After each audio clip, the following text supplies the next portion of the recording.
Bon dia a tothom. Encetem aquest 12è Fòrum d'Innovació. Us dono la benvinguda amb el meu propi nom i en el de la vicerectora de Recerca i Innovació, que malauradament per qüestions d'agenda no ha pogut estar en aquest Fòrum d'Innovació. I volia fer una petita introducció, la part important la té el José Luis, evidentment. Jo el que volia fer era agrair a l'equip que ha fet possible també l'edició d'aquest Fòrum d'Innovació sobre sistemes de visualització i agrair molt especialment al José Luis la invitació que li van fer i aquest oferiment que ha acceptat de molt bon grat per explicar-nos precisament una de les temàtiques que és molt transversal a qualsevol tipus de ciència o de recerca o d'estudi i que ens permet visualitzar dades d'una manera molt diferent a la tradicional. En aquest cas, el José Luis, com a director del programa Visualizar del Media Lab Prado, ens presentarà aquesta iniciativa i a partir d'aquí tot un seguit d'iniciatives, de projectes que ens permetran veure com precisament el sistema de visualitzar dades d'una manera diferent, comprensible, és factible. Moltes vegades sabem que la recerca aporta un munt de dades que acostumem a emmagatzemar en taules i taules eternes i fer gràfics a partir d'aquestes taules, però hi ha moltes altres maneres precisament d'extreure aquesta informació i sobretot de fer-la comprensible, que és un dels elements cabdals i fonamentals dels sistemes de visualització. Com sabeu, a nivell de format, el fòrum està fet en base a 40-50 minuts per part del ponent, en aquest cas el José Luis de Vicente, i després obrirem un torn de preguntes, 10-15 minuts, i acabarem a la part de fora prenent un cafè tots plegats per fer una miqueta de networking, conèixer-nos, fer preguntes de primera mà, etc. Jo, sense més, li dono la paraula al José Luis i qualsevol pregunta que tingueu, sisplau, no estalleu i aprofiteu que tenim un excel·lent professional sobre la temàtica. Gràcies.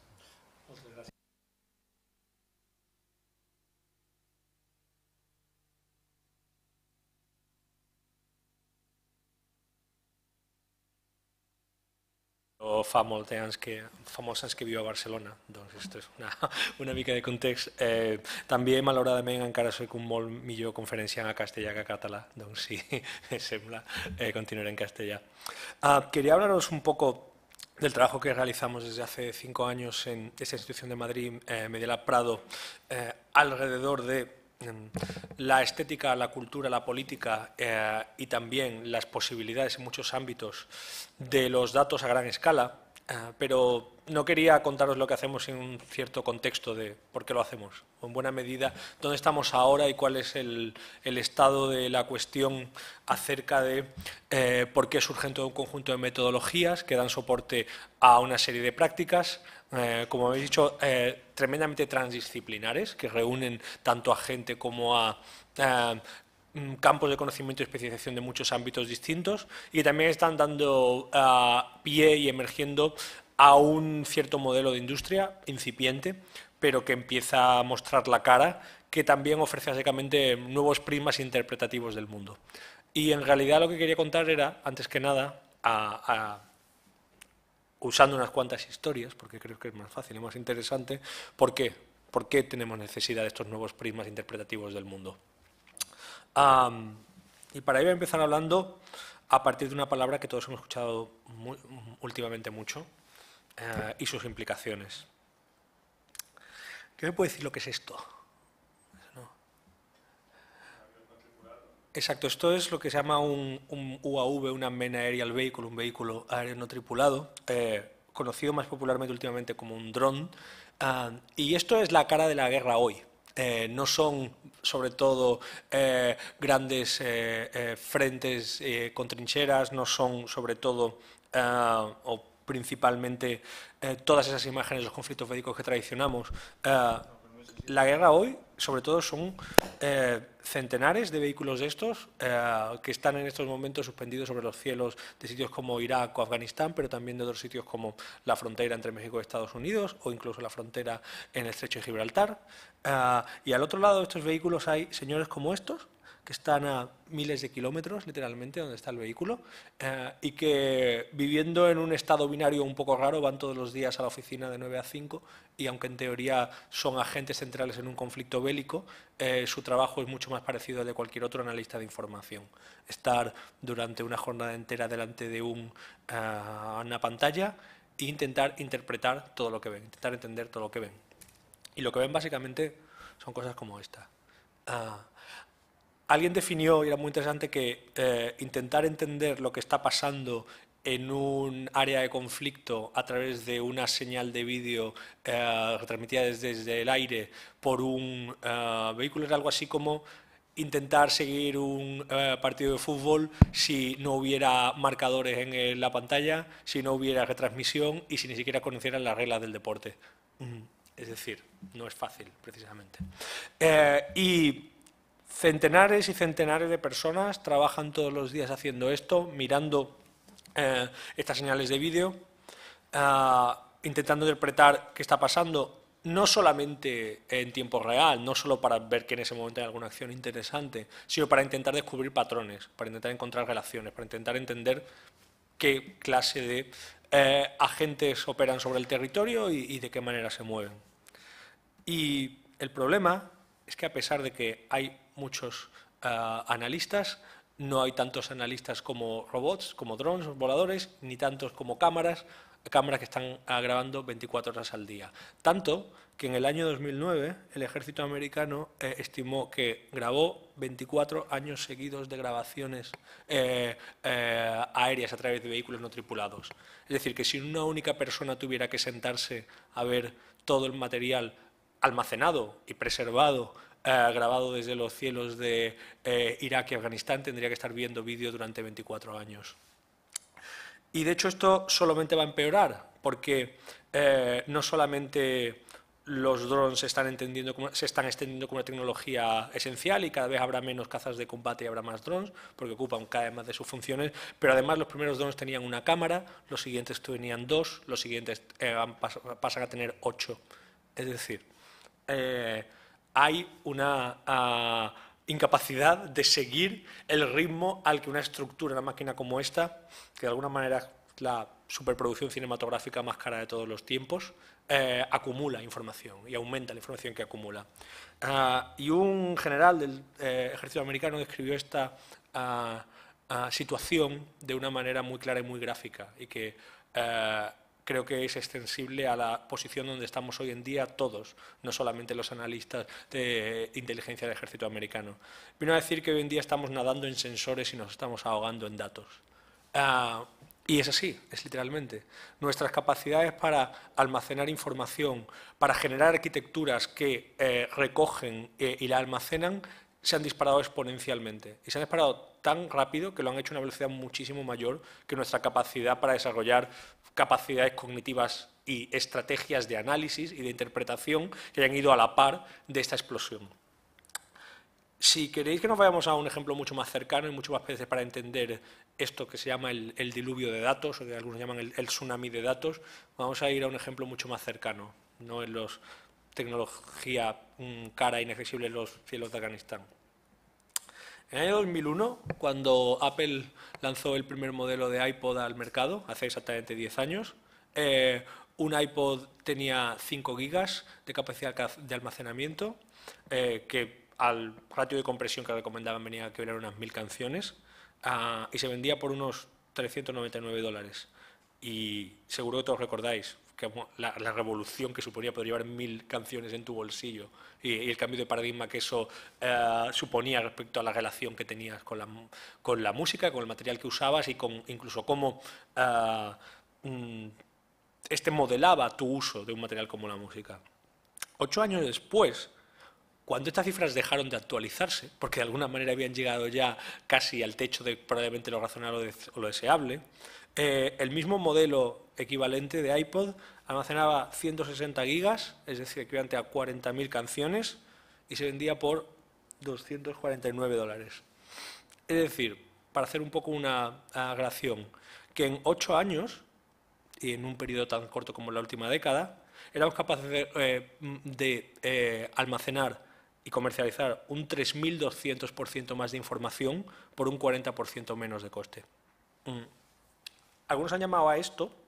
se me ha ido la cabeza, da igual. Pero en cualquier caso, hay una regla paralela a la famosa ley de Moore, que dictaba, como probablemente muchos sabréis, que nuestra capacidad para doblar la capacidad de computación, o en realidad de poner el mismo número de transistores en el mismo espacio por el mismo coste, se doblaba cada 18 meses.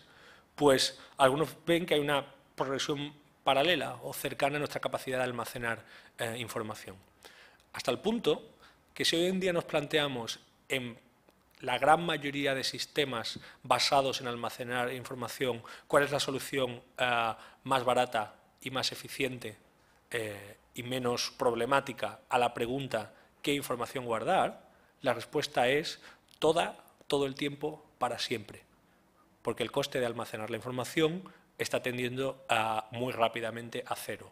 Lo cual no quiere decir que eso hayamos solucionado para nada el problema de cómo preservarla o de cómo interpretarla o de cómo nos aseguraremos que seguirá estando allí dentro de 50 años o que tendremos tecnologías capaces de interpretarla. Es decir, no estoy diciendo que hayamos solucionado para siempre, indefinidamente, el problema del acceso a la información y de nuestra capacidad de interpretarla, pero sí estoy diciendo que lo que hemos reservado en buena medida es el coste de guardarla.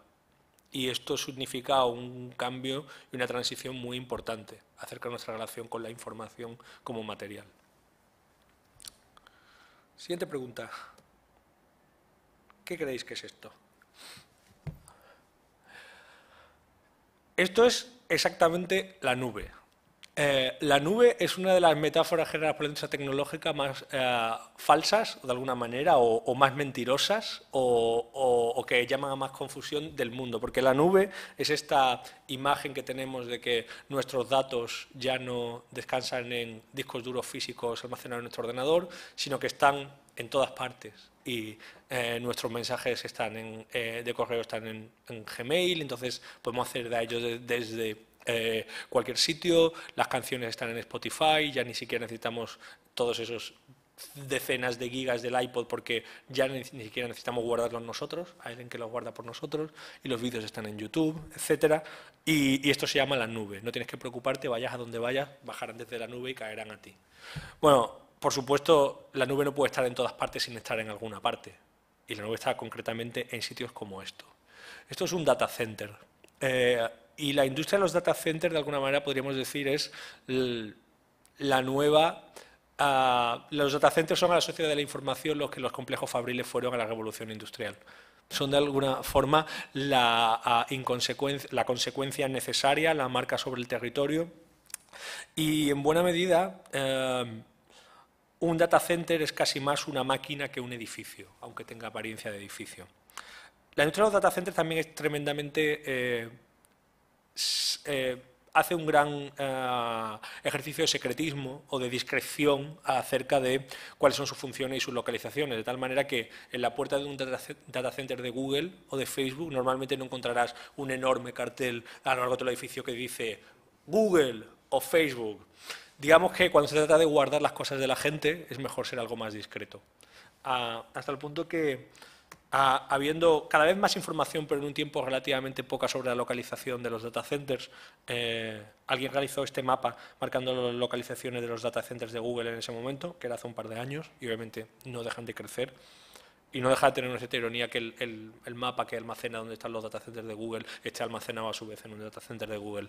Pero en cualquier caso, como decía, un data center tiene casi más de máquina que de edificio. En un edificio al uso, los costes de infraestructura del edificio vienen a representar menos de un 10%. Estoy hablando de infraestructura eléctrica, infraestructura de saneamiento, etc. En un data center son hasta de un 80%. Porque un data center no es más que... por hacer una analogía un poco bruta, ¿recordáis cuando todos teníamos ordenadores de sobremesa y queríamos cambiar algo, como meter una nueva tarjeta gráfica o almacenar la memoria, y abríamos la caja y introducíamos la tarjeta y a veces lo dejábamos funcionando. Pues un data center es una especie de versión enorme de esa. Sistemas de procesamiento, sistemas de almacenamiento y, sobre todo, una enorme infraestructura para mantener todo esto frío. Porque un data center es una enorme máquina de consumir energía. ¿Qué es otra cosa importante? Muchas veces pensamos en las infraestructuras de la información como algo virtual, intangible y por lo tanto que en cierta manera tiene un grado de consecuencia en el plano de lo abstracto pero no en el de lo concreto. No es verdad, esto es tanto una industria como fabricar coches o como fabricar neveras. Hasta el punto que se estima que la industria de los data centers hoy en día ya supone entre el 2 y un 3% del consumo eléctrico mundial, más o menos el equivalente a un país como Suecia. Así que hay una historia muy bonita. Esto es la Catedral de Uspenki en Helsinki. Y debajo de esta catedral hay unos cuevas que se utilizaron en la Segunda Guerra Mundial como refugios antiaéreos. Aquí una empresa finlandesa tiene la idea de instalar un data center. Y la particularidad de este data center es que no necesitarán gastar un montón de electricidad para mantenerlo frío, sino que van a hacer es capturar el calor que genera el data center, canalizarlo y utilizarlo para los sistemas de calefacción centralizada de un barrio residencial en las cercanías. Lo cual me parece interesante de esto es que toda esta gente estará pasando el duro y larguísimo invierno finlandés y calentando su sauna a costa de nuestros emails, nuestras actualizaciones de estado, nuestras descargas de canciones, en fin.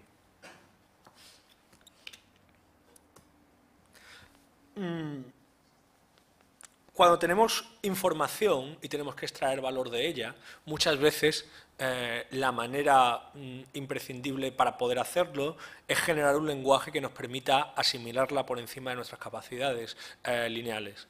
Hay un ejercicio muy sencillo de comprender que es para cómo más fácil es gestionar información cuando usamos recursos cognitivos más allá de los de la pura abstracción cerebral, que es cuando tenemos que hacer a mano una multiplicación complicada, si es que eso todavía se hace. ¿Alguien hace alguna vez a mano una multiplicación?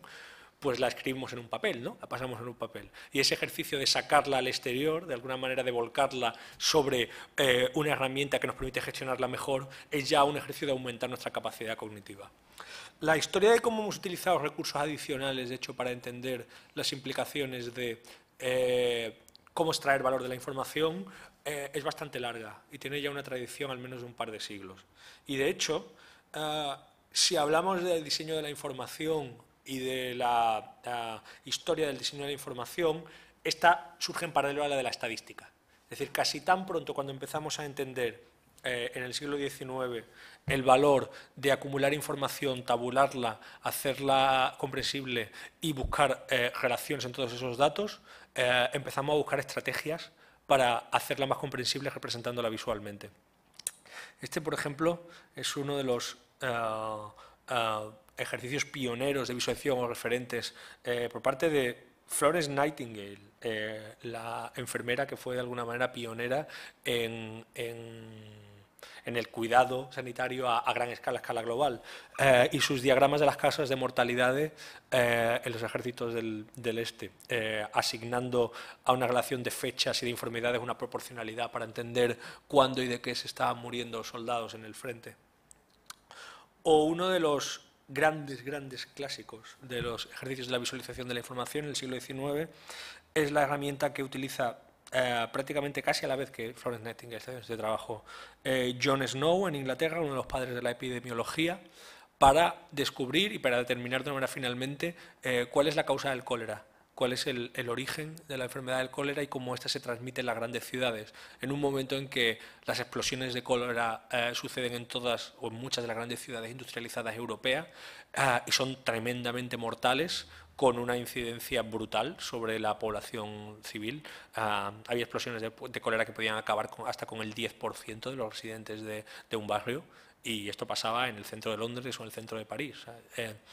Y básicamente, por hacer la historia larga corta, Snow sospecha que las causas que se atribuyen a la expansión del cólera, que es la calidad del aire, son erróneas, y se pone a recoger datos que le permiten testar su sospecha, finalmente teoría confirmada, de que el cólera se transmite a través del agua y que su causa está en la falta de sistemas sanitarios y del bajo grado de funcionamiento de la red sanitaria. Y para ello, básicamente, utiliza como estudio una explosión de cólera en el Soho londinense y asigna, como veis, estas barras, que son el número de muertos en cada dirección de cada casa, de cada calle, y la distribución de datos alrededor de un punto le permite de alguna manera corroborar que lo que todos esos puntos tienen en común es que tienen una fuente de agua, de suministro de agua potable, como la fuente más cercana. Toda esa gente se suministraba agua potable del mismo punto. Incluso empieza a mostrarse algunas técnicas sofisticadas, como, no sé si veis, esta línea de puntos que recorre que bordea una buena parte de la ciudad. Esa línea de puntos marca todos los lugares desde el que la distancia más corta, no en línea recta, no a vista de pájaro, sino andando por las calles, está de esa fuente de agua potable en concreta. Así que el mapa de Jon Snow, de alguna manera, se convierte en un referente de cómo los procesos de recogida de datos validados con estrategias visuales se convierten en una herramienta interpretativa. Y con esto no quiero decir, y esto es muy importante, que el mapa le da la solución a Snow. Quiero decir que el mapa es una herramienta y además es un elemento de comunicación esencial para convertir muchas veces el argumento, la intuición, en comunicación y en discusión. Y a lo mejor si luego hablamos un poco de ello, expandiré más sobre este tema, acerca de cuál es el valor de la visualización como herramienta de validación, como prueba o como casi artefacto para la discusión y el debate, que es una de las cosas que creo que son más interesantes. Las últimas décadas, por ejemplo, distintos artistas visuales, siempre me encanta traer ámbitos como esta gente del mundo del arte, utilizan distintas estrategias. Esta es una de mis favoritas. Este es el artista alemán Ingo Gunther, que desde los 70 y 80 trabaja sobre un único soporte. El soporte es la bola del mundo y utiliza la bola del mundo casi como interfaz sobre el que volcar distintas series de datos, distintas relaciones de información para hacernos entender de una manera mucho más directa el impacto de esos datos. Aquí, por ejemplo, veis el globo de arriba del todo, no lo ves muy bien, no sé, muestra, veis unas manchas sobre el globo, esas manchas son los porcentajes de emisión de CO2 de cada país. O el central, donde veis que las cordilleras tienen un relieve, ese relieve es la deuda externa de esos países. O el tercero, donde veis la isla de Japón, es la respuesta a una pregunta, que vendría a ser si la geografía de Japón fuera proporcionalmente tan grande del tamaño de la economía de Japón, ¿cómo de grande sería Japón? O, solo por comentar uno, el último de todos, muestra, por un lado, con puntos los países en los que hay minas antipersonales y, por otro lado, con M's los países que fabrican minas antipersonales. A medida que distintas técnicas permiten de alguna manera manipular y moldear la información con más facilidad, acabamos siendo capaces de forjar imágenes más poderosas y de alguna manera que muestran una relación más directa. Esto es el trabajo de un fotógrafo americano. Lo que estáis viendo aquí, todas estas cosas son 2 millones de botellas de plástico, que es exactamente la cantidad que utilizan los ciudadanos de Estados Unidos cada 5 minutos. Muchas veces entender lo que son 2 millones de botellas de plástico juntas, una tras de otra, es la manera de convertir una estadística descontextualizada, fría y hasta cierto punto difícil de relacionar en algo muy poderoso y muy palpable y con mucha fuerza. Y de alguna manera la presencia de la información en nuestra sociedad, de las consecuencias que podemos desprender de las arquitecturas de la información y de cómo éstas nos cuentan cosas sobre nosotros, diría que de alguna manera está cambiando nuestra manera de leer el mundo. Ya lo lleva cambiando un tiempo, pero de alguna forma está dictando cuáles van a ser los lenguajes a través de los que explicaremos nuestra sociedad. el crítico de Arte y Nuevos Medios, Len Manovic, decía una cosa hace ya bastantes años, como 10 o 12, y que creo que es bastante interesante, que es si la novela fue el gran medio narrativo del siglo XIX y el cine fue el gran medio narrativo del siglo XX, probablemente hasta cierto punto el gran medio narrativo del siglo XXI será la base de datos. Y la caja de búsqueda de Google es en buena medida nuestra manera de asomarnos al mundo, de intentar encontrar una cierta prisma de interpretación sobre cualquier cosa que nos interesa. Y creo que no tengo mucho que decir acerca del papel de la información en el mundo hoy, por ejemplo, gracias al trabajo de señores como este. De entre los muchos conjuntos de datos que ha hecho público Wikileaks en los últimos 2 o 3 años, hay algunos que son realmente intrigantes por lo que nos explican de nosotros y nos cuentan del mundo. Hay uno que no es uno de los más famosos, que no tiene que ver con los cables diplomáticos de Afganistán y de Irak o con los vídeos filtrados de helicópteros actuando en el frente en Afganistán. Esto es un paquete de datos que Wikileaks hizo público hace un par de años, antes de alguna manera de su gran boom mediático, y era un dataset muy interesante. A mí me parece bastante fascinante.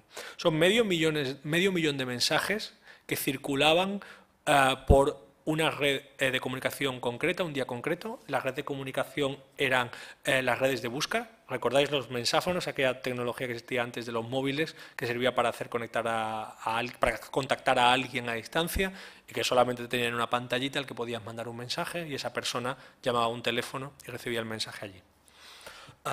Bueno, pues estos son medio millón de mensajes que circulaban por las redes americanas de mensáfonos, de buscas, no cualquier día, sino el 11 de septiembre de 2001. Y si miras el dataset, el aspecto que tiene es esto. Esto es el aspecto que tiene un dataset bruto como este. Veis un conjunto de fecha, la fecha y hora del mensaje, el proveedor, el teléfono y el contenido del mensaje. Y ver un dataset así nos muestra también cómo funciona una arquitectura de información contemporánea, porque ves mensajes de personas a personas, pero también ves mensajes de sistemas a personas, el mensaje que te notifica que has recibido un email o que el mail que has enviado se ha rebotado, e incluso también comunicaciones entre sistemas y sistemas, que no son absolutamente incomprensibles a primera vista, como esta, por ejemplo.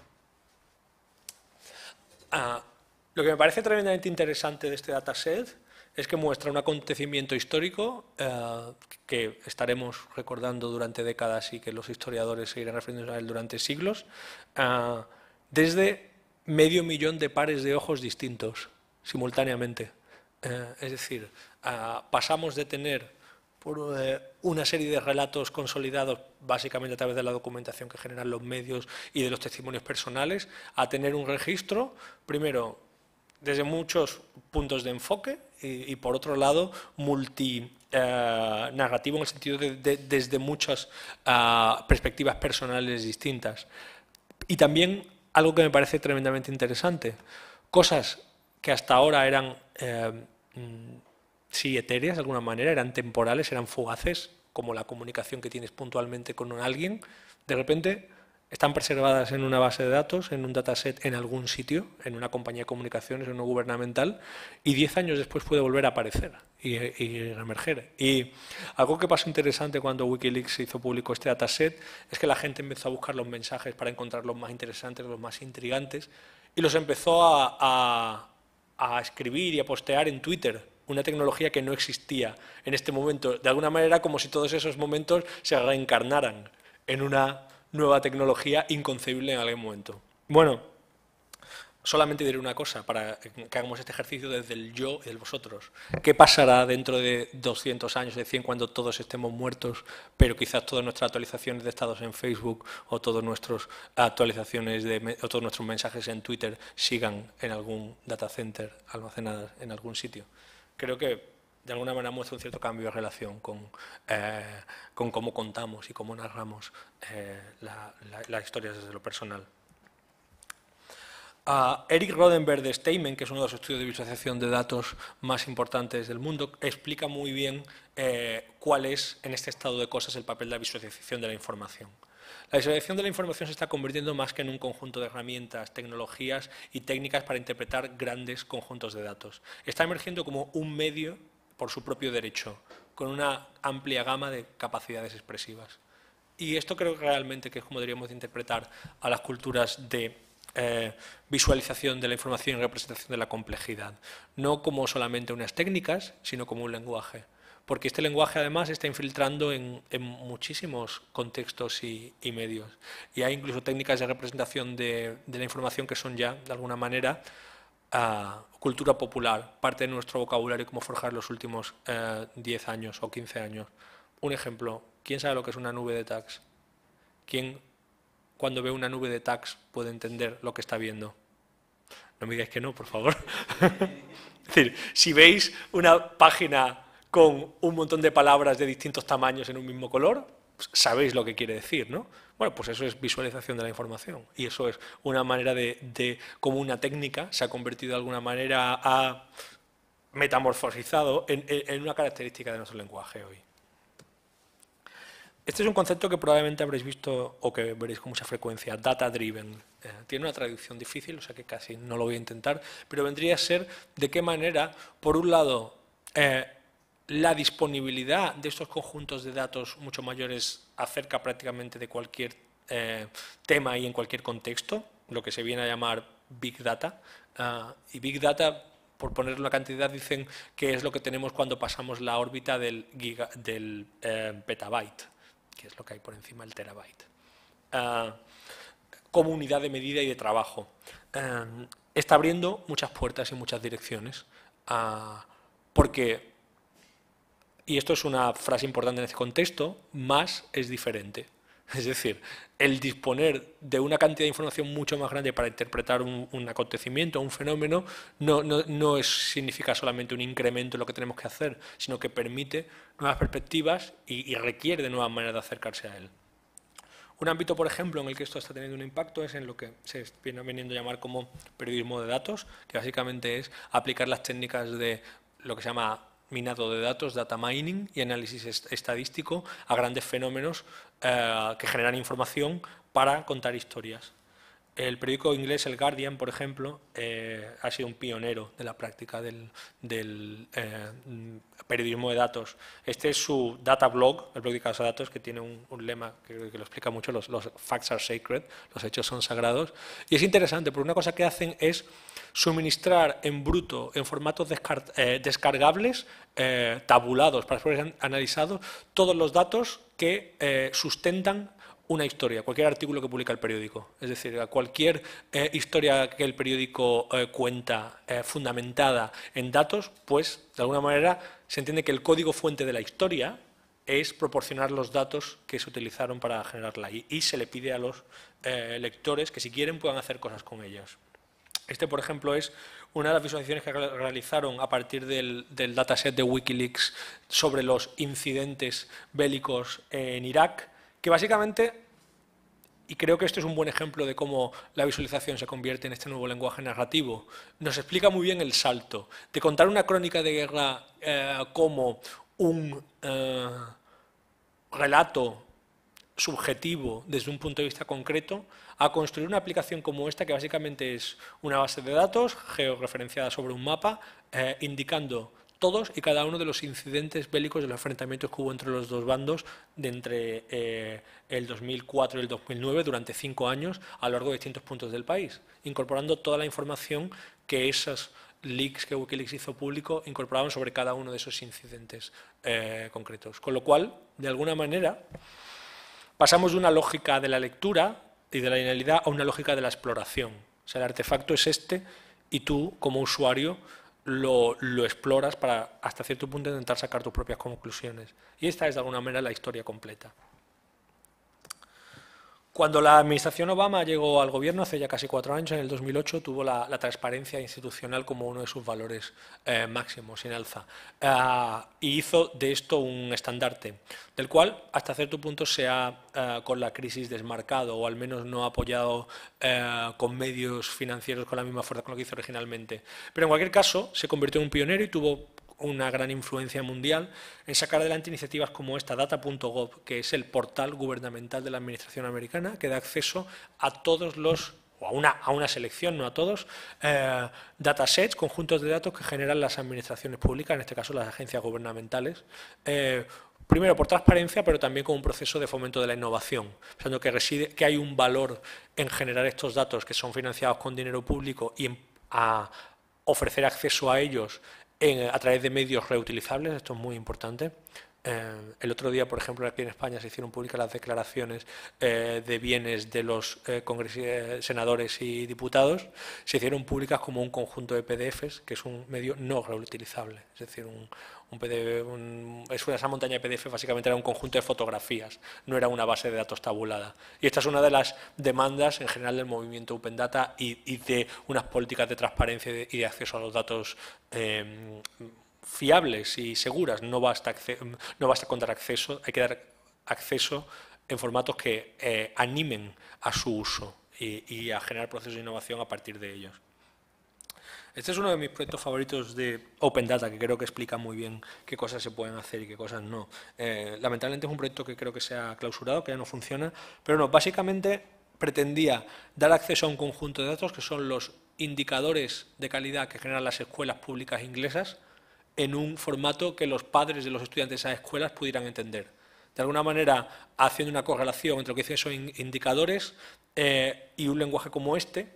Y en este ejemplo concreto de esta escuela dice que sus estudiantes son felices la mayor parte del tiempo, pero que sus resultados académicos están por debajo de la media. Y el párrafo que detalla más dice: basado en lo que sabemos de 2008 y 2009, todo con enlace a los datos originales, muchos de los estudiantes vienen de familias de bajos ingresos, los profesores tienen los niños tienen buenos profesores y se completan bien, los resultados de los exámenes no son tan buenos como la media nacional y han permanecido más o menos igual en los últimos años. Bueno, creo que estos ejercicios de alguna manera de traducción y de entender cuál es el potencial que reside en estos datasets que las administraciones generan permanentemente, sencillamente por el hecho de tener que funcionar, son un buen ejemplo de cómo las políticas de Open Data pueden facilitar dinámicas y modelos específicamente útiles como estos. Otro ámbito donde hay una gran cantidad un gran interés en el ámbito del urbanismo, de la gestión ciudadana, de los procesos de gestión urbana. No sé si alguna vez habéis escuchado hablar de la palabra tremendamente de moda, de la terminología de Smart City, de ciudad inteligente. En diciembre va a haber un gran congreso internacional sobre Smart Cities en Barcelona. Y básicamente lo que pretende es encontrar patrones para entender mejor las dinámicas urbanas sobre el territorio a partir de la información que generan las arquitecturas de información de la ciudad. Esto que veis es un proyecto realizado hace un par de años por un investigador, Fabián Llegatain, aquí en Barcelona, en la UPF, y básicamente mira a los datos que generan la red ciudadana del bicing, la red de bicicletas públicas. Porque creo que esto es también un buen ejemplo para que entendamos la transición que hemos realizado. Cuando tú cogías tu bici y te ibas a la calle, ibas a ver a un amigo y aparcabas la bici a donde llegabas, estabas usando un vehículo tuyo, propio. Cuando coges una bici del bicing y vas hasta otra estación, la sueltas y la aparcas, estás utilizando un vehículo que de alguna manera descansa, que pedalea, no solo sobre la calle, sino sobre una infraestructura de la información, que estás también a la que estás contribuyendo, porque haces un log en una base de datos cuando coges la bici y haces otro log en otra base de datos cuando la dejas. Y el sistema básicamente sabe que la bicicleta tal y el usuario tal tomaron esta bici en tal estación tal día y la dejaron en esta otra, y que el estado de la red en ese momento era tal. Agregando toda esta información, y la agregación de datos personales es una de las grandes estrategias de la representación de información y la visualización de datos, podríamos tener una especie de mapa social de cómo una masa de usuarios, que en este caso concreto los usuarios del bicing, se comportan y operan sobre la ciudad, con un cierto grado de correlación que esté discutible con el resto de ciudadanos de la ciudad. Esas son preguntas más complejas, pero en cualquier caso existe algo muy importante que es la disponibilidad de información que no estaba ahí previamente y que abren ciertos cambios de preguntas, que tienen además muchas repercusiones, por ejemplo, sobre las ciencias sociales. Las ciencias sociales tienen ahora un enorme interés sobre estas metodologías porque de repente tienen información que no tenían anteriormente, a diferencia de las ciencias naturales o ciencias empíricas que han podido tener grandes estructuras de información. Este otro proyecto que me gusta mucho es un $1 Million Blocks de Laura Kurgan, de la Universidad de Columbia. Es un mapa de crímenes, que es uno de los grandes géneros clásicos de la visualización, mirar dónde se cometen los delitos y proyectarlos sobre una ciudad, pero es un mapa de crímenes distinto. Porque aquí lo que Laura Kurgan estaba haciendo no era mirar dónde se cometían los delitos, sino mirar dónde vivía, en qué barrios y en qué bloques, en qué manzanas viven la gente que está en prisión. Y hacía una comparación. Dinero que le costaba al Estado mantener a los vecinos de un bloque determinado en prisión frente a dinero que el Estado invertía en programas sociales en ese mismo bloque o en ese mismo barrio. Y este ejercicio de correlación muchas veces, esta estrategia de coger un conjunto de datos y otro y superponerlos, son un interesantísimo instrumento para el debate y para, en un caso como este, replantear las políticas públicas. Otros ejercicios de datos tienen que ver no solo con la posibilidad de interpretarlos, sino también de recogerlos colectivamente. Esto es Fix My Street, un sistema que se utiliza en Gran Bretaña que básicamente permite a cada ciudadano proporcionar información sobre el estado de la infraestructura urbana, de tal manera que tú puedes ir a esta web y marcar concretamente que la farola tal de la esquina de la calle tal no funciona, y que esta información pueda ser recogida por el ayuntamiento y convertir de alguna manera a los ciudadanos también en una gran red de sensores.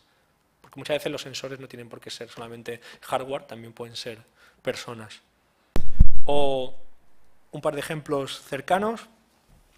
Este es un experimento que realizó el Guardian, el periódico británico, cuando hubo un escándalo donde se descubrió que muchos miembros del Parlamento británico, digamos, que utilizaban el dinero asignado para cuestiones peregrinas, y tuvieron que entregar todas sus facturas. Tenían 1.34.000 páginas de documentos y obviamente no había suficiente personal en el periódico para ver con rapidez 134.000 páginas de documentos, así que lo que hicieron fue digitalizarlas, subirlas y pedirle a los lectores que miraran las facturas relativas a los miembros del Parlamento de su zona, porque sabéis que ya hay una correlación entre miembros del Parlamento y áreas de una ciudad, y que dijeran si había algo interesante en esos documentos. Así que muchas veces también estas estrategias de crowdsourcing, de distribuir el trabajo en la carga de análisis de datos, pueden ser fértiles. Aquí en Cataluña, por ejemplo, hay un ejemplo muy interesante, funciona hace un tiempo, que es Rodalia.info.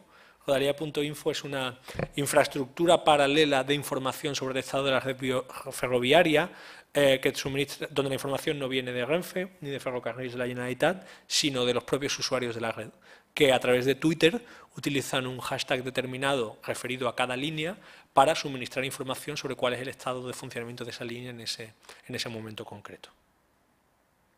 Bueno, quería hablaros algo sobre la industria emergente a partir de las estrategias de representación de información, pero en realidad no me queda mucho tiempo. Así que voy a hablar directamente del trabajo que hacemos cada año en Madrid a partir del programa de Visualizar. Más que nada para explicar un poco cuáles son las metodologías que utilizamos y cuál es el objetivo de lo que realizamos.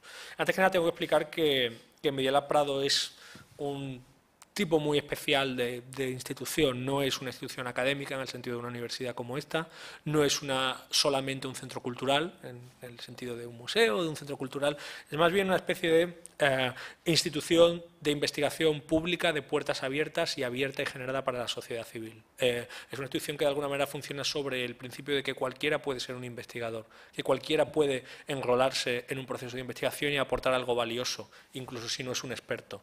La analogía que utilizamos es que un proyecto puede ser como una entrada de Wikipedia que admite muchos niveles de participación, y en una entrada de Wikipedia hay expertos que escriben la entrada y desarrollan los temas que hay en ellos. Luego hay gente cuya contribución puede ser tan sencilla como corregir una fecha o cambiar una puntuación que está mal o mejorar un poco el estilo y pulirlo. De alguna manera nos gusta pensar que la investigación está abierta a contribuciones de este tipo, también porque creemos que los procesos de investigación se están convirtiendo en una forma, de alguna manera, en un vehículo para la indagación cultural en sí misma. Es decir, la investigación puede ser una forma de práctica cultural. En un momento en que, digamos que de alguna manera, contemplar cosas que están metidas dentro de urnas con una catenaria delante que no nos dejan acercarnos a ellos, no es necesariamente la mejor manera de explicar quiénes somos y el mundo en el que vivimos. La metodología que usamos en Visualizar es que primero hacemos cada año una convocatoria de proyectos, una convocatoria de ideas internacional, donde pedimos ideas alrededor de un tema concreto. Este último año, por ejemplo, el tema era comprender las infraestructuras. Tiene que ver con entender precisamente qué nos dicen los sistemas de información sobre todas las infraestructuras que son esenciales en nuestra vida, desde la red eléctrica hasta las redes de transporte. Hace 2 años fue datos públicos y datos en público, acerca del papel de las administraciones en liberar y en abrir datos, y nuestro papel como ciudadanos en usarlos. Con esta convocatoria de ideas seleccionamos 10 que se desarrollarán o se intentarán llevar a cabo durante un proceso de trabajo muy intensivo que se concentra en 2 semanas. 2 semanas, de alguna manera, hemos determinado que es el tiempo mínimo necesario para poder realizar un prototipo de algo, porque esto es importante. Nosotros decimos que no hacemos proyectos, hacemos prototipos. La diferencia entre un proyecto y un prototipo es que un proyecto puede tener que estar testeado, puede requerir de la necesidad de financiación, puede requerir de plazos mucho mayores y tiene que funcionar. Y un prototipo es la validación de una idea. Y como la validación de una idea puede ser inestable, puede no funcionar del todo, pero en cualquier caso, como nos interesa más la idea que el producto, lo que hacemos aquí es catalizar el proceso de investigación que concluye en un prototipo. Y como digo, hacemos en 2 semanas porque es el mínimo tiempo imprescindible para conseguir algo real y el máximo posible que somos capaces de mantener la concentración antes de fallecer por completo y caernos a pedazos, porque son, digamos, muchas horas a presión metidos en una habitación intentando resolver el mundo. Yo, de hecho, ya me empiezo a encontrar un poco mayor para ello y allá por el día 9, 10 empiezo a pensar que voy a morir en el intento. Y estos 10 proyectos o 10 equipos se realizan a partir de un gran grupo humano, de una gran estructura de conocimiento. Algunos años es de 40 personas, este año de hecho ha llegado a ser más, ha llegado a ser hasta de 80. Y una característica muy importante en el proceso de trabajo, por un lado en la metodología que usamos en Media Lab Prado en general, pero también muy concretamente en Visualizar, es un altísimo grado de transdisciplinariedad. Y en el caso de la visualización de información tiene sentido, porque pocas metodologías son por definición más transdisciplinares, porque si reduces la visualización a sus elementos mínimos, de alguna manera sería lo que tendrías entre los encuentros, en el encuentro de conjuntos de técnicas que vienen por un lado de la estadística, por otro lado de la psicología cognitiva y por otro lado del diseño gráfico. Digamos que es un conjunto de conocimiento, de grupos de conocimiento superpuestos, lo suficientemente heterogéneo. Pero al final los grupos acaban teniendo, por supuesto, a diseñadores y a programadores, pero también a artistas, a estadísticos. Normalmente estadísticos son la pieza más válida en la habitación que todo el mundo quiere reservar. Es como, como los videojuegos, el bonus, la moneda de oro que te da superpoderes. Si tienes un estadístico en tu equipo, llegas mucho más allá. Y si tienes un buen programador, por supuesto. Si tienes un buen diseñador, al menos todo será bonito. Pero no es necesariamente el objetivo hacer cosas bonitas. En cualquier caso, personalmente encuentro tremendamente estimulante esta superposición de cuerpos de conocimiento. Por un lado, porque muchas veces, dentro de esta filosofía de que no queremos juntar expertos, no queremos juntar a 3 personas que saben mucho sobre un único tema, sino a un grupo de personas que quizás saben en distintas cosas sobre una gran red de temas, pues acabamos encontrando, como digo, posibilidades de hacer cosas interesantes. Y en este proceso no están solos, y esto es muy importante, están acompañados por 3 personas que le llamamos profesores, aunque en realidad no son profesores porque no dan clases, son más bien mentores, son fuentes de conocimiento, gente que te empuja en una dirección adecuada, que te rescata de la miseria en los momentos de depresión o que te da pistas sobre qué aplicar un punto u otro. Y aquí sí hemos tenido mucha suerte porque hemos contado con algunos de los mayores especialistas en el mundo hoy en día en el ámbito de la visualización de información para realizar este papel. Gente como Ben Fry, que es un pionero en este ámbito, o Aaron Koblin, que es el director del departamento de Data Arts en Google, o Fernanda Viegas, que junto con Martin Wattenberg durante años ha hecho un trabajo esencial, o gente de Statement, que es el primer estudio comercial en este ámbito. De alguna manera ha sido tanto una suerte y un privilegio como muy importante intelectualmente el estar conectados a los flujos de esta comunidad transnacional. Y una cosa que siempre decimos es que nos gusta usar fuertes metodologías open source, que quiere decir que para empezar no hay una jerarquía fuerte. Es decir, cuando creamos un equipo no significa que toda la gente en el equipo está trabajando ayudando al señor que tuvo la idea a ejecutar su idea. No, cuando se forma un equipo de alguna manera se realiza tabula rasa y todo empieza desde cero y hay que empezar a trabajar en distintas direcciones a partir de eso. Y trabajando con tantos datos como podamos encontrar. Y muchas veces nuestras mayores herramientas, bueno, primero, como de alguna manera siempre solemos decir que lo que podamos hacer estará completamente determinado por los datos que tengamos para validarlo. Y si tenemos datos, tenemos historia, y muchas veces si no tenemos datos, por muy buena que sea tu pregunta, no tenemos historia. Por lo tanto, una de nuestras mayores funciones que queremos cumplir es generar las condiciones y facilitar la accesibilidad a los datos. Lo cual, cuando empezamos en el 2007, era muy difícil y afortunadamente día a día se está volviendo cada vez más fácil. Y por poner un par de ejemplos de proyectos que hemos desarrollado. Este es un proyecto que hacemos el primer año, donde la pregunta planteada, por un equipo de Barcelona, de hecho, y la pregunta planteada era ¿cuántos coches pasan todos los días por debajo de mi ventana? Y para intentar encontrar los datos, generar un conjunto de datos que permitiera validarlos, se estuvieron proponiendo todo tipo de metodologías absurdas y ridículas, cámaras que por visión por ordenador en la ventana identificarían los coches, dispositivos, gente en la esquina contando un día y haciendo extrapolaciones, es decir, toda clase de tonterías absolutamente imprácticas, que además eran innecesarias cuando descubrimos que esta información existía.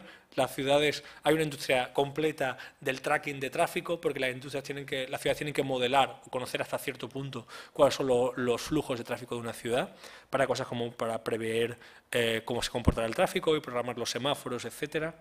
Y en este caso concreto encontramos todos los datos en la página de movilidad del área de seguridad y movilidad del Ayuntamiento de Madrid, que nos daba variaciones porcentuales por horas y por días a lo largo de todo el año.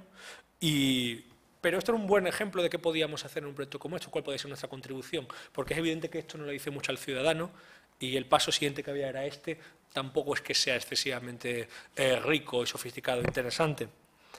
Así que al comienzo de un proceso fuimos como parte del que tenemos nuestro trabajo, a hablar con el área de movilidad del ayuntamiento y le dijimos, por favor, ¿podéis darnos todos los datos tabulados año a año, del último año, calle a calle y de esquina a esquina? Y la respuesta fue, no, por supuesto. ¿Por qué deberíamos de dároslo? La verdad es que en aquel momento todavía la respuesta, porque son nuestros, los hemos pagado con nuestros impuestos y no hay ninguna razón por la que vosotros podáis guardarlo y nosotros no podamos tenerlo, todavía digamos que no estaba tan asumida. Así que tuvimos que usar una metodología que técnicamente se llama scrapping y no técnicamente se llama robar, que básicamente consiste en coger todos los datos de la página web e ir chupándolos, haciendo un proceso de lectura página a página, parte por parte, para generar un dataset a partir de él. Y es un proceso muy aburrido e imperfecto. Por cierto, esto lo tengo que decir, todos estos procesos tienen partes muy aburridas, horrorosamente tediosas y mecánicas. Hay un concepto que se llama masajear los datos, que básicamente es coger esa estructura de información y intentar convertirla en algo con lo que puedas trabajar. Y digamos que esto no es tan fácil como coges una corriente, la enchufas en un sitio, los datos entran por aquí, ¡pum!, imágenes. No, digamos que hay ejercicios de moldear y hasta cierto punto casi de esculpir la masa de información que es necesaria para poder trabajar con ella. Y entonces tienes una historia cuando tienes una metáfora. Y en este caso lo que hicimos fue concentrarnos en una sección de Madrid, el centro, y navegando por el mapa y poniendo sobre él podías acceder a los datos sencillamente numéricamente, por un lado, lo cual podía ser útil, pero era más útil cuando, girando el mapa, utilizaba de alguna manera la metáfora del iceberg, que era poder ver el corte de la sección entera de la ciudad, y toda esa masa que emerge son los flujos de tráfico en puntos concretos de la ciudad. Y de hecho, además, también esos colores están segmentados porque hay información segmentada, interesante, de turismos, de vehículos de transporte público y de vehículos pesados. Y eso nos permitía, como digo, un determinado prisma. Ahora, esto es un ejemplo de lo que me refería cuando hablaba de prototipo. Un producto sería coger todo esto y hacerlo extensible a toda la ciudad, a generar una infraestructura empresarial que se encargara de mantener esta información actualizada y mantenerla al uso. Pero entendemos que esa no es nuestra misión y obviamente es mucho más de lo que 40 personas voluntariamente pueden hacer en 2 semanas. Esto ya es una siguiente fase. Y de hecho la transición de una fase a otra es una de las preguntas sin resolver más interesantes que estamos entendiendo ahora.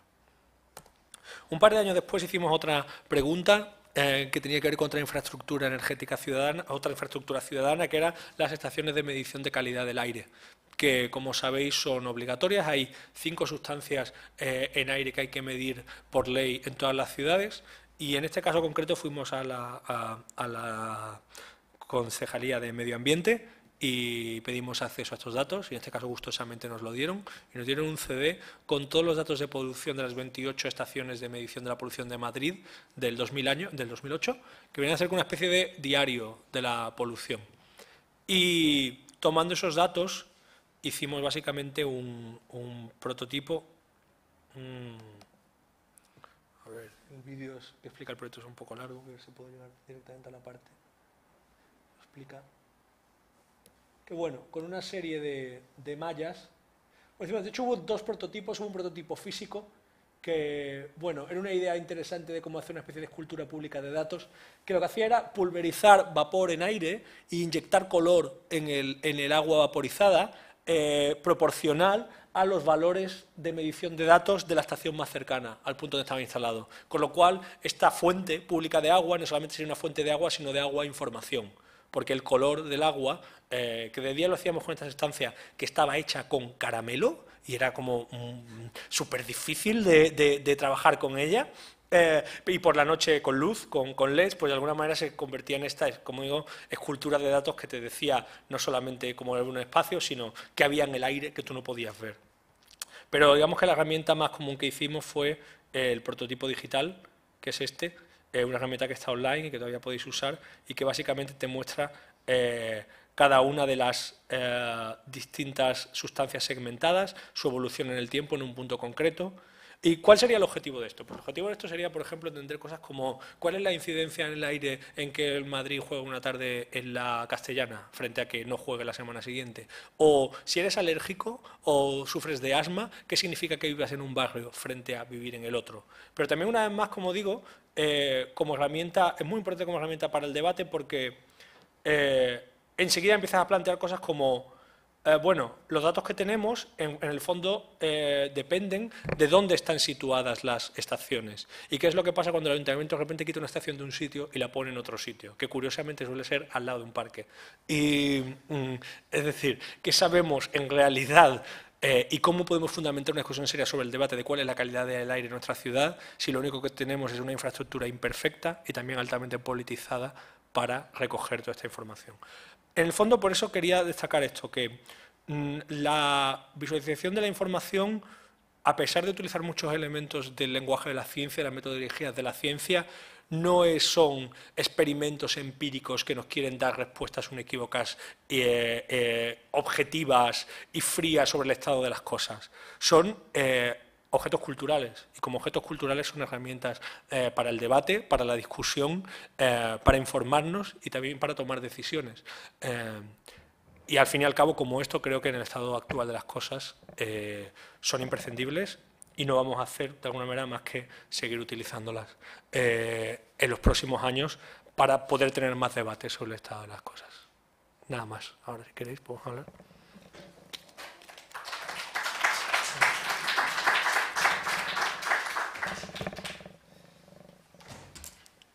Muchas gracias, José Luis. Gracias. Realmente muy interesante.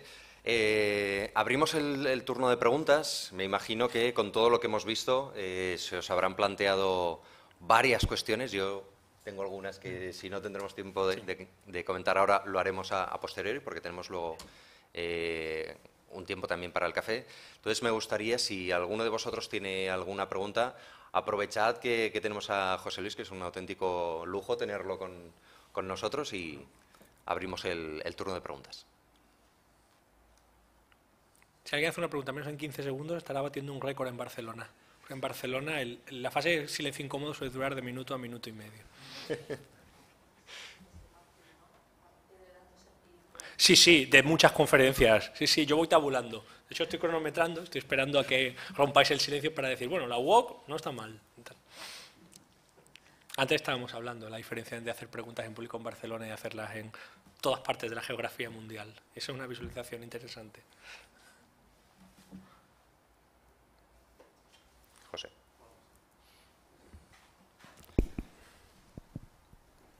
Hemos roto la media, ¿eh? Muy bien. ¿Vas a regalar un boli o alguna cosa? Eso no tengo nada por aquí, pero... Comentabas que justamente uno de los problemas es pasar estas visualizaciones de prototipos a producción. Y que es un tema en el que hay mucho debate. ¿Es debate de café o tenéis algún grupo que esté discutiendo sobre esto o estáis investigando sobre qué manera es pasar estas visualizaciones a entornos productivos?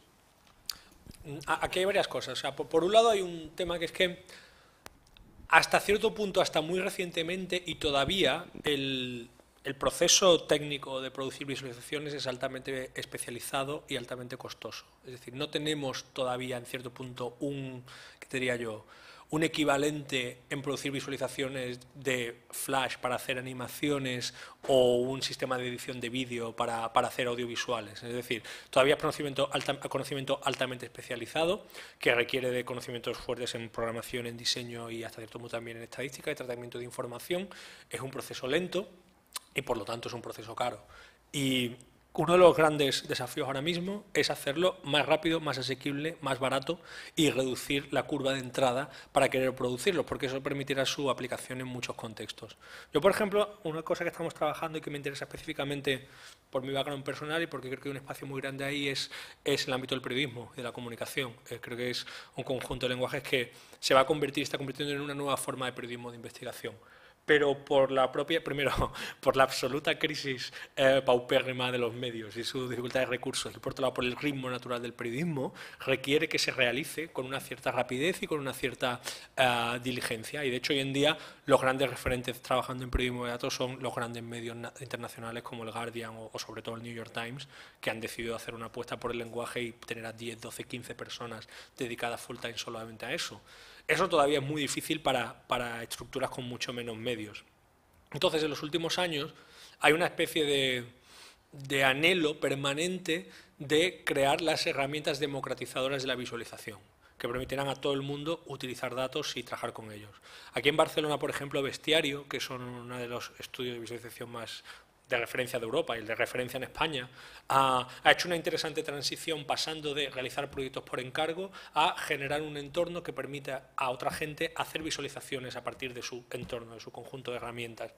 Por un lado, pues porque supongo que no es fácil, no ha sido fácil, y menos lo es ahora, encontrar clientes que vean valor en trabajo de este tipo cuando todavía es caro y altamente especializado, y por otro lado, por también creo que esta condición que mencionábamos de que la visualización no tiene que ser entendida como un conjunto de técnicas, sino como un lenguaje, necesita que se multiplique, que se extiendan las capacidades de hablar en este lenguaje y de expresarse en este lenguaje.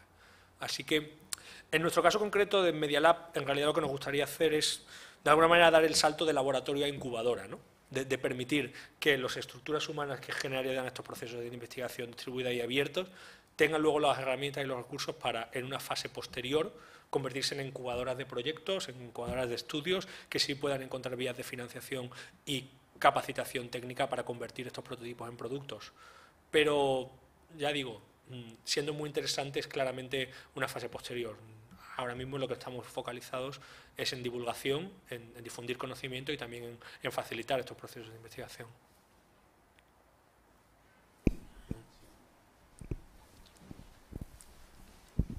Sí, yo, bueno, lo mío no sé si es una pregunta o un comentario, ¿no? Pero También me ha llamado vale. mucho la atención una cosa y es que,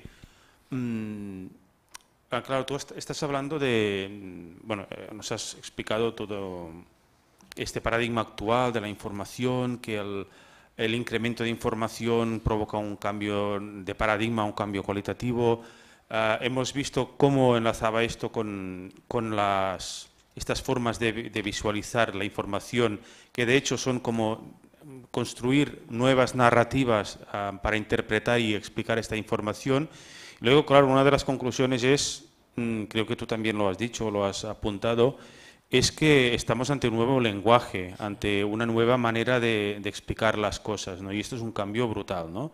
Entonces, claro, yo veo aquí un decalaje impresionante con el mundo de la educación. Es decir, en la escuela esto, pero ni por el forro. O sea, no se ve, no existe esto en los currículums. Quizá exista de manera anecdótica en ciencias sociales, en algún punto determinado, pero vaya, esto debería ser este nuevo lenguaje, o sea, todo el tema de la capacitación con este nuevo lenguaje, desde mi punto de vista, es fundamental, ¿no? ¿Qué hay de eso? ¿Qué sabes de esto? ¿Cómo está el tema? Obviamente todo esto es relativamente nuevo, o sea, si esta conferencia estuviera teniendo lugar hace 10 años, estaríamos hablando de algo muy incipiente y nos podríamos contar la mitad de las experiencias y ahí sí que estaríamos diciendo, esto es nuevo, esto es revolucionario y tal. Y las estructuras van mucho más lentas. ¿Qué cuesta cambiar un plan educativo? No puedo ni imaginar. Pero creo que por muy deseable que sea, y yo creo que lo es, no pediría tanto, no pediría tanto como convertirlo en un lenguaje de uso desde ya. Lo que sí necesitamos, y esto sí creo que es muy importante, es unos procesos de, por decirlo de alguna manera, alfabetización en la lectura de datos. Es decir, después de la alfabetización digital, la alfabetización de los datos, que quiera decir, uno, y esto es una obsesión particular mía, esto es también, y me voy a poner alarmista por un momento para que no se me acuse de cheerleader y de tal, muy peligroso. Porque la fascinación que genera una imagen no la genera un análisis en abstracto. Y la capacidad de validar una visión que puede ser y que suele ser fuertemente ideológica, fuertemente politizada y fuertemente objetiva en una imagen seductora es muy grande. Y a la vez que desarrollamos esa alfabetización hacia los datos, tenemos que desarrollar un escepticismo hacia sus representaciones. Es decir, poder hacer la pregunta de ¿cuáles son los datos? ¿Son buenos datos? ¿De dónde vienen? ¿Qué nos están contando? Entre otras cosas porque una cosa en la que digamos hay un consenso y no se debate es que no hay una manera correcta de interpretar un conjunto de datos. Hay tantas como maneras que hay de contar un hecho, porque al final es un acto altamente subjetivado y hecho desde un punto determinado de vistas.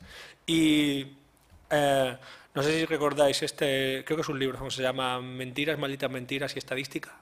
Pues ahora se empieza a hablar mucho de mentir con visualización, ¿no? Que es una nueva manera de forjar otra visión de la realidad. Así que lo que sí creo que es absolutamente esencial es educar en el escepticismo y en la crítica, en la capacidad crítica a lo que significan estos recursos. Y luego, algo de lo que sí se empieza a hablar ahora, es interesante, es de la noción de la brecha de datos, igual que antes hablábamos de brecha digital. Y la brecha de datos vendría a decir que no basta con liberar y abrir datos, porque liberar y abrir datos en el fondo solamente es darle herramientas de trabajo a los cualificados. Pero si los no cualificados no pueden hacer nada con ellos, en realidad podemos acabar agrandando la distancia que separa a unos de otros. A la vez yo sí creo que la visualización puede ser muy interesante como herramienta educativa. Y ahí creo que sí estamos muy en el principio, muy en lo incipiente, porque obviamente por esta dificultad y esta necesidad de un alto grado de capacitación, todavía no estamos llegando ahí, pero yo sí creo que en los próximos 5 o 10 años será uno de los grandes horizontes a conquistar. Sí, mi pregunta iba en el sentido de todo lo que has comentado.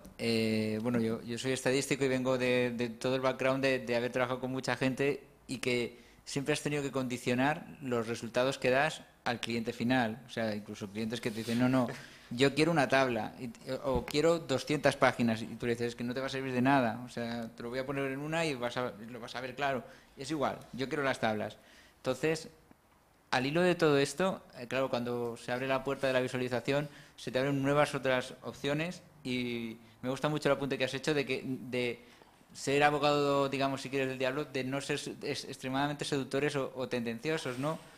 Pero sí que veo muy interesante también el papel de acompañar a la gente en el aprender de los datos. Entonces no sé si hay documentación, si se están desarrollando algún tipo de proyecto que permita desde presentar, digamos, visualizaciones de distinto nivel, pues por ejemplo para una persona pues que está empezando, que no ha tenido mucha experiencia, a la consola, por ejemplo, que hemos visto, que a mí me parecen alucinantes, pero hay algunas que hay gente que no se podía desenvolver, ¿no? Sí, de hecho, ya digo, en ese afán de encontrar maneras sencillas de representar datos, ahora hay, por ejemplo, distintas empresas que han lanzado productos. El primero fue Many Eyes, que produjo IBM, que todavía era un poco tosco y un poco bruto. Visualizing surgió el año pasado. Impure, la propia herramienta de bestiario. Digamos que se dividirían entre herramientas para clientes, o sea, para productores y herramientas para usuarios, donde se entiende que todos los usuarios podemos hacerlo. Hay una compañía, por ejemplo, se llama Bloom, que básicamente lo que quiere es darle a la gente interfaces con el que explorar sus datos personales, como su librería de iTunes o sus actualizaciones de estatus. Y de hecho creo que esa es una de las direcciones que van a explotar, el cómo gestionar y manejar los datos personales, los datos que cada uno de nosotros usamos. De hecho, algunas de las personas más interesantes trabajando en este ámbito han acabado trabajando en Google y en Facebook como uno de sus ámbitos esenciales. Así que, en breve sí, ya te digo, hay algunas pequeñas herramientas, luego hay entornos algo más complejos y hay servicios web que sí están queriendo dar versiones sencillas y más o menos fáciles y legibles. Un proceso pedagógico, o sea, herramientas, pero por ejemplo, contextualizar qué uso le podemos dar, por ejemplo, a un quesito, que es de lo más usado y es súper dañino, o sea, porque al final puedes hacer puedes comprender algo en un momento puntual, pero no te permite hacer... Bueno, hay muchos libros, hay muchos blogs, hay mucha publicación electrónica. En los últimos años, por ejemplo, ha habido una explosión de publicaciones editoriales sobre visualización de datos. Hace poco ha salido Visualize This, que del blog Flowing Data, hay dos entregas de Dataflow, digamos que aquí hay bastante de referencia. No sé si hay una especie de curso introductorio para no legos, no sé hasta qué punto puedo responder eso. ¿Sí? Vale.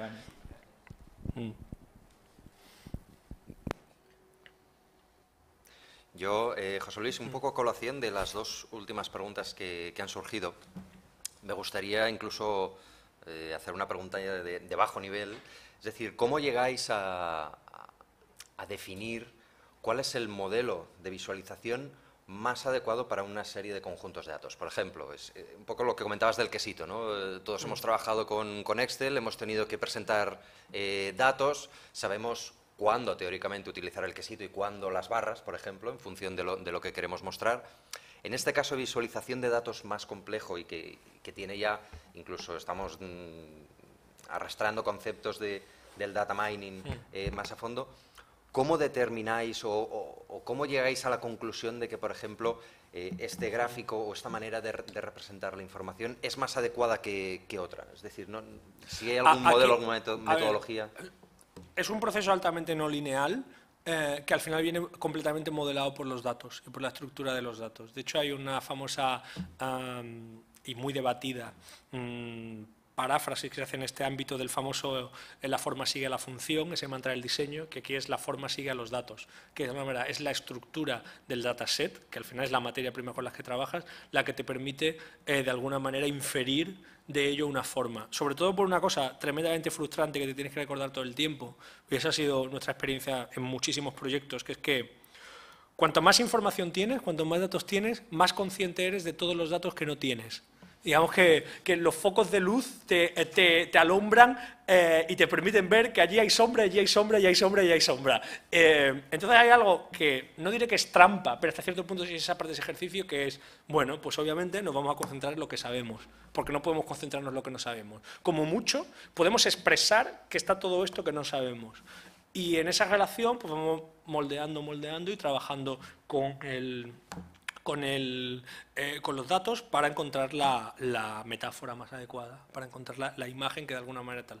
Hay un conjunto de técnicas muy estandarizadas y ese repertorio de técnicas, digamos, siempre está ahí. Entonces, pues si vas a expresar la relación entre personas, pues tienes un grafo, que es como una estructura tradicional. Si vas a expresar que hay un todo y de ese todo se desmenta distintas unidades, la técnica más común es lo que se llama un trimap, que básicamente es coger un cuadrado y partirlo en tantos trozos como quieras para representar la proporción de cada uno, y luego está siempre la posibilidad de forjar una técnica nueva, que es difícil y complejo, pero es apasionante, porque ahí es donde encuentras la posibilidad realmente de wow, de ese momento de comprensión cuando ves lo que no veías de otra manera. Pero hay un toma y daca, digamos, es un permanente ejercicio de forzar por un lado y por el otro cómo podemos ajustar lo que tenemos de verdad a una forma. ¿Alguna pregunta más?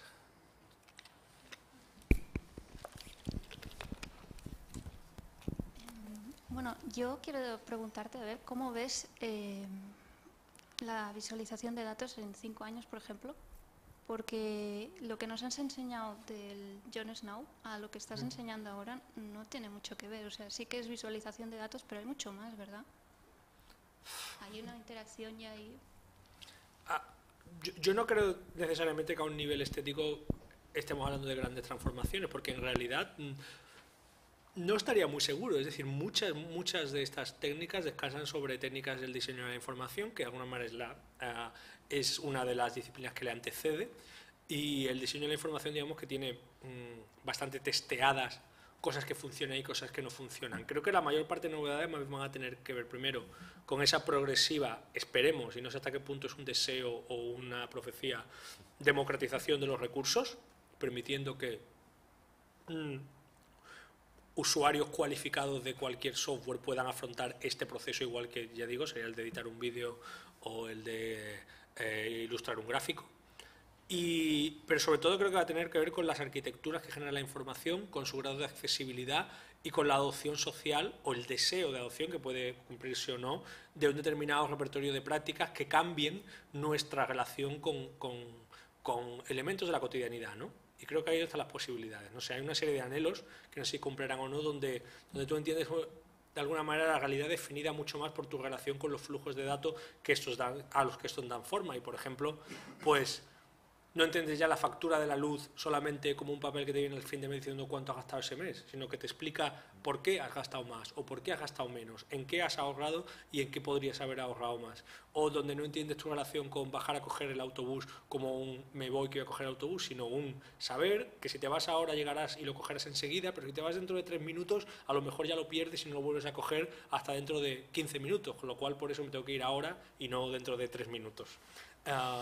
Esta idea de que, digamos, que interioricemos nuestra relación con determinados flujos de datos a través de las herramientas cognitivas que sean, ya sean visualmente muy espectaculares o visualmente tremendamente sencillas, es lo que creo que me parecería más interesante ahora pasando. No sé si hay una última pregunta, alguna cuestión que queráis comentarle a José Luis. ¿No? Bueno, pues simplemente agradecerte, José Luis, una vez más toda la capacidad, digamos, comunicativa que despliegues en todas tus presentaciones. Espero que haya sido de vuestro interés el foro sobre visualización de información, también a toda la gente que nos ha seguido en directo a través de Internet. Y bueno, dar por concluida esta edición del foro y nos encontramos todos aquí afuera para poder conversar. Gracias. Gracias.